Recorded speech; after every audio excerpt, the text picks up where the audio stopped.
Hey everyone, welcome back to Open. Our next guests are working hard to help make a difference in the lives of the less fortunate in New York City.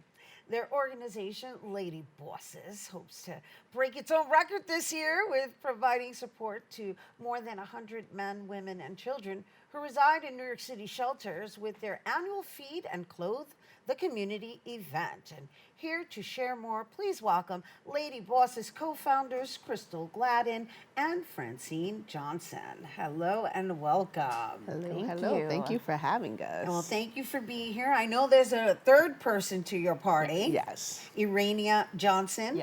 Yes. So we're going to shout her out because it is the three of you who co-founded Lady Bosses. Correct. And how long has Lady Bosses been in existence? So we started our organization back in 2016. That was the beginning of the Lady Bosses organization.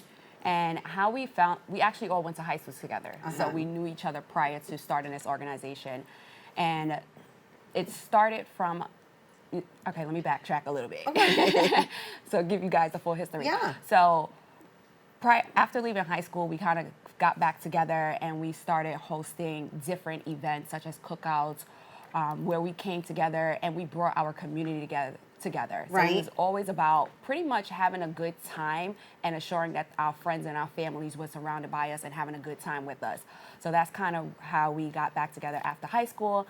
And then we wanted to do more because we saw the positive influence that we were having in these different events. So we decided that we want to take this a little bit further and do more for our community. And it was the Lady Bosses organization. Nice. 2016. Krystle, Yes. right? Yes. All right, just making sure. Krystle Francine. So Krystle, Yes.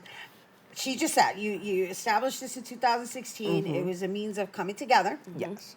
being together, Yes. cultivating community, Yes. Yep. right? And serving each other. Yes. As three sisters, in a sense, right? But I want to know how that came about, right? This thought process of, like, you gave us a little background of, like, okay, yeah, we went to high school together, and then we separated a little bit, and then we decided to come together, and we decided to form this, right? And then where you're at now, we're going to get to that. But I just want to know, like, what kind of events you've been putting together since 2016 to now. So we've put together networking events. So our Bosses in Action event, where we get women together to pretty much network and talk about their profession or their entrepreneurship or whatever it is that they're in. And then we also had guest speakers that would give motivational speaks as well. And we also we do the Feed and Clothe the Homeless. We've done a toy drive. We've done Back to school drive. And so we've done community events as well as networking events. And then on top of all of that, we were also going into Bronx high schools giving inspirational speeches to high school females as well. Right, and so why Lady Bosses? I feel like it's, well... I like it. You heard the giggle. I'm like, why Lady Bosses? Because we rule. Because we're organic leaders. That's a good way to put it. Yeah. But so Lady Bosses actually, the acronym for it is Bring Out Self-Success. Nice. So that's what boss means to us, self-development being the key.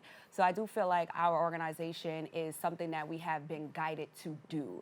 It's something like all the events that we have been able to host, giving back to the community, is literally a guide for us. Like, this is our purpose. Got it. And so what boss is bring out Self-success. Self-success. Wow. Yeah, we live in the world of acronyms, so thank you for bringing it home.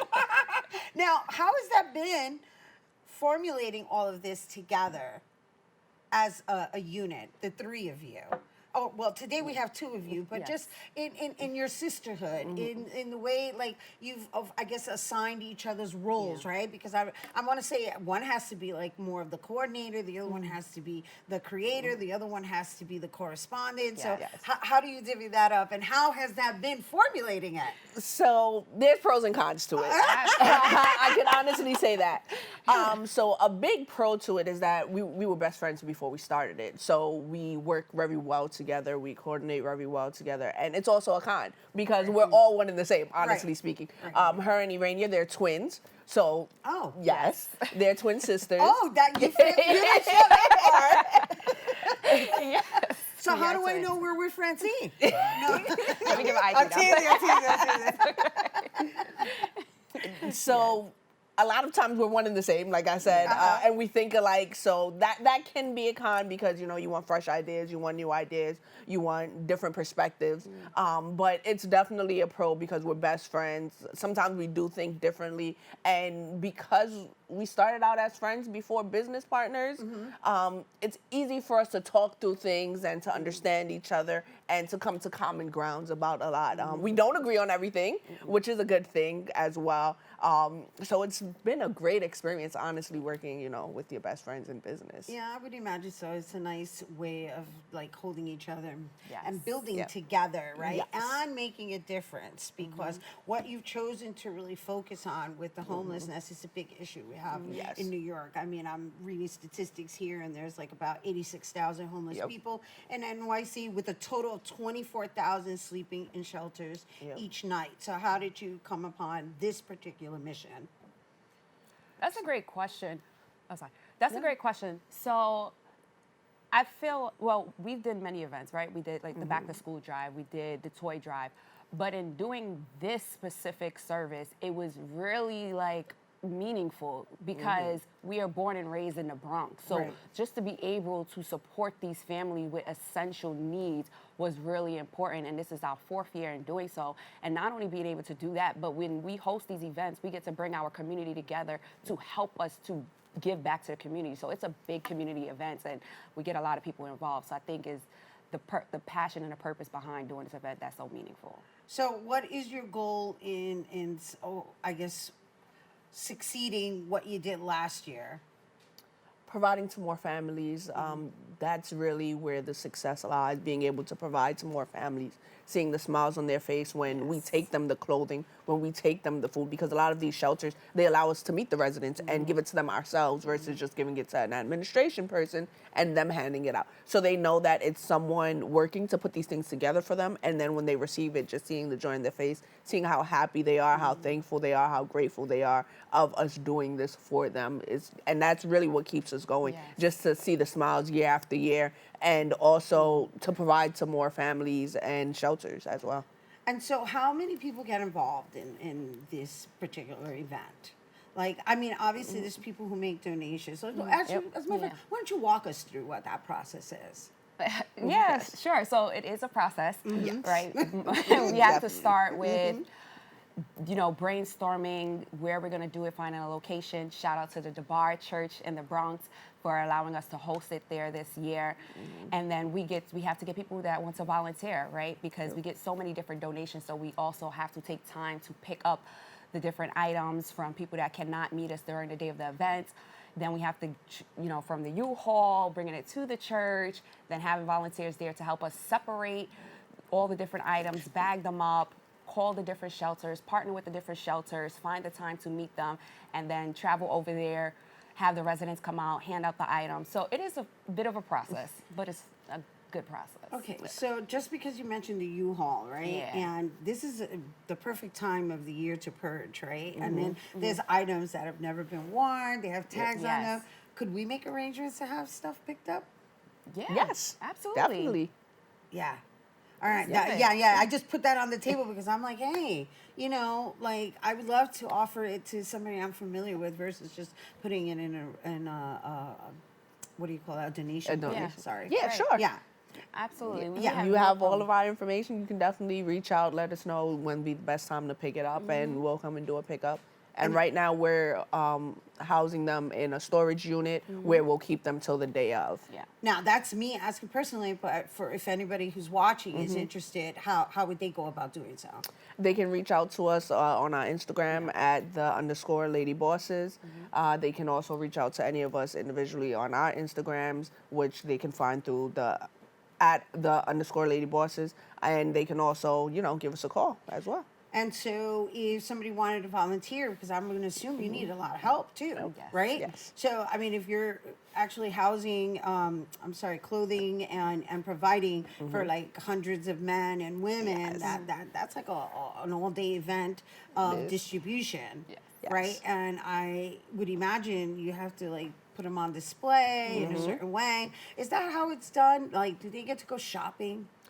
So no. So the way that we do it a little differently than, other organizations may do it. The way that we do it is we come together at the venue that allowed us to use their venue this year, and we'll sort through the clothing. We'll use the volunteers to help us sort through the clothing. So we'll separate men's, women's, kids, and then based on how many people the shelters have, we'll bag them up for men, women, kids, and then when we take them to the shelters, as they come out, we give them based on what's in their shelter. So like if we go to a women's shelter, we give them some of the women clothing. If we go to a family shelter, they'll get some women clothing, some men, and some kids. All right, and so my last question pertains to the shelters. Like, who are you working with directly, or can they reach out to you? Like, how does that work? Is it like you have an arrangement with specific shelters, or are you looking to establish new relationships with shelters, or can people just show up? How does that work? So that's a really great question. So we do have some specific shelters that we are in partnership with at this time. However, we do look like we're getting an influx of items this year. So we are open to partnering with new shelters, and the bar has been very graceful in opening their doors to allow people that we cannot get in touch with sooner to pick up the items. But they are in the area and they want to come by to pick up some items that they need, they are welcome to come the day of. Oh, so then it actually goes beyond the actual day of the event. On that day, On December that day. 9th. On the She's like, wait, no. I'm like, wait. Yes, on December 9th. They are welcome to come between the hours of 10 to 2. All right, and then my last question is what does this mean to you as human beings offering this? I would say it means a lot, especially being born and raised in the Bronx, seeing how it affects just New York City in a whole and how big homelessness is in our city. Being able to provide for these families and these less fortunate individuals that don't have it, and just seeing the smile on their face, it means a lot. It really warms my heart when I see it every year. That's why I continue to be a part of it. That's why we try to make it bigger. But yeah, it's really a big impact that we're having. So it really means a lot to me. Yeah, for me as well, it does mean a lot. It's meaningful, it's service, and just to be able to step out of our own world to support another family. And like she mentioned, just how happy they are to see that somebody cares for them is powerful. It's powerful. We all need each other.